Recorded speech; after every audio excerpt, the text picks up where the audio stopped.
नमस्कार, मैं हूं माही सिंह और आप देख रहे हैं नेक्स्ट 9 न्यूज।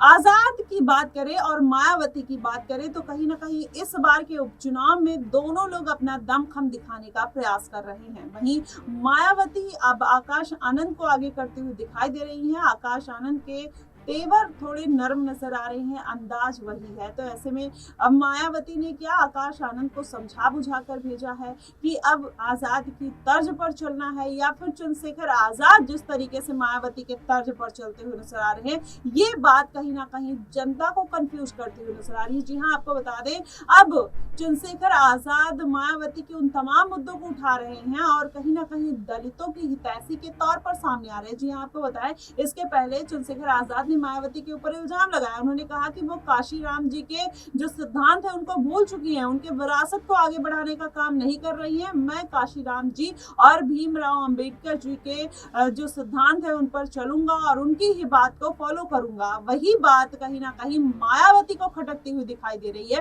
ऐसे में माना ही जा रहा है कि इस बार चंद्रशेखर आजाद उनके लिए टफ चुनौती बनते हुए नजर आएंगे और अब इससे जुड़ा एक अलग मुद्दा निकल कर आ रहा, आरक्षण, जातीय जनगणना और कहीं ना कहीं शिक्षा, महंगाई, बेरोजगारी एक मुद्दा तो था ही। आजाद उस पर बात करते ही थे, मायावती उस पर बात करती ही थी, लेकिन कहीं ना कहीं फिर एक मुद्दा निकल कर आ गया है और चंद्रशेखर आजाद ने जिस तरीके से संसद में जाकर उन्होंने अलग राज्य की मांग कर दी है। जी हाँ, आपको बता दें, उन्होंने कहा कि उत्तर प्रदेश बड़ा राज्य है और इनको 4 भागों में विभाजित कर दिया जाना चाहिए, 4 अलग राज्य बना देने चाहिए। इसके पहले भी मायावती इस बार के लोकसभा चुनाव में कहीं ना कहीं ये तार ठोकते हुए नजर आई थी और उन्होंने कहा था कि अगर हमारी सरकार बनती है तो हम पश्चिमी उत्तर प्रदेश को अलग राज्य बना देंगे। तो ऐसे में क्या ये जो राजनीति है, बिखराव की राजनीति है, बदलाव की राजनीति है, भारतीय जनता पार्टी इसको सपोर्ट करेगी? और जिस तरीके के मुद्दे अब समाज में नए नए तरीके से चंद्रशेखर आजाद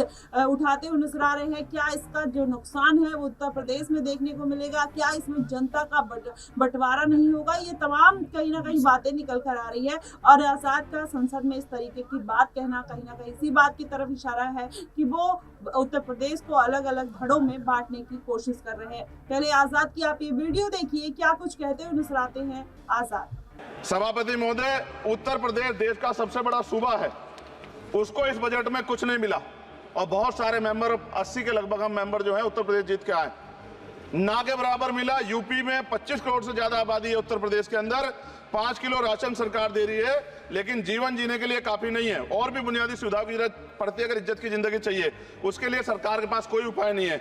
यूपी जब एक बड़ा राज्य है, लेकिन यूपी में भाजपा सरकार की विकास गति बहुत धीमी है। हमारी सरकार से, केंद्र की सरकार से मांग है, हमें यूपी की सरकार की चिंता नहीं है, लेकिन यूपी की जनता की चिंता है। मैं मांग करता हूं कि यूपी को 4 भागों में विभाजित किया जाए।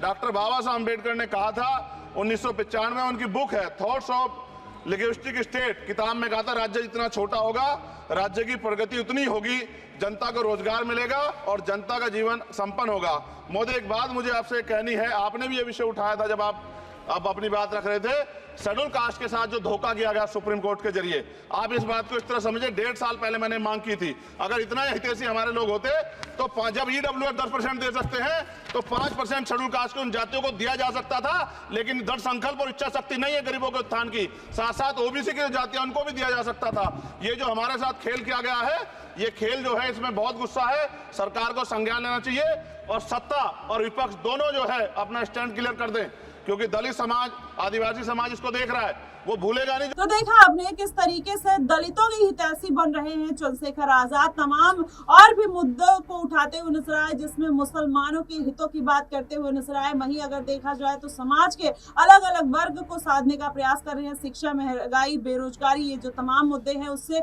जाहिर तौर पर ओबीसी वोट बैंक जो है वो भी आजाद की तरफ आता हुआ दिखाई देगा। ऐसे में मायावती की मुश्किलें बढ़ रही है। बिहार में वो अपने प्रत्याशियों को उतारने की तैयारी में है। उधर चंद्रशेखर आजाद ने भी कहीं ना कहीं कमान अब तान ली है। वैसे में देखना यही होगा, कमर भी कस ली है कि इस बार बिहार हो, दिल्ली हो, हरियाणा हो या महाराष्ट्र हो, चंद्रशेखर आजाद अपने प्रत्याशी उतारने के लिए तैयार हैं। और जो सबसे ज्यादा नजदीक चुनाव है, उपचुनाव, उस पर भी उनकी नजरें बनी हुई है। माना ही जा रहा है कि मायावती चंद्रशेखर आजाद इस बार कड़ी टक्कर दे सकते हैं, लेकिन खासकर कुछ ऐसी सीटें हैं जिस पर चंद्रशेखर आजाद अपना कब्जा करना चाहते हैं, जिसमें बिजनौर, करहल सीट और मिल्कीपुर और कटहरी सीट मानी जा रही है। यहाँ पर दलितों का जो वोट बैंक है काफी ज्यादा है। करहल सीट पर अखिलेश यादव को इसलिए मात देना चाहते हैं क्योंकि अखिलेश यादव ने नगीना सीट पर चंद्रशेखर आजाद रावण को दरकिनार कर दिया था। तो इसमें ये देखना होगा कि आखिरकार ये जो मुकाबला है कितना दिलचस्प होने वाला है। आखिरकार मायावती और चंद्रशेखर आजाद, अखिलेश यादव, भारतीय जनता पार्टी में कौन बेहतर प्रदर्शन करता हुआ नजर आएगा और इस बार के उपचुनाव में कौन मुद्दों को उठाकर साध लेगा 10 की 10 सीटें। आपको क्या कुछ लगता है, आप हमें कमेंट बॉक्स में जरूर बताइएगा। फिलहाल के लिए बस इतना ही। देश और दुनिया की तमाम खबरों के लिए हमारे साथ बने रहिएगा नेक्स्ट 9 न्यूज पर।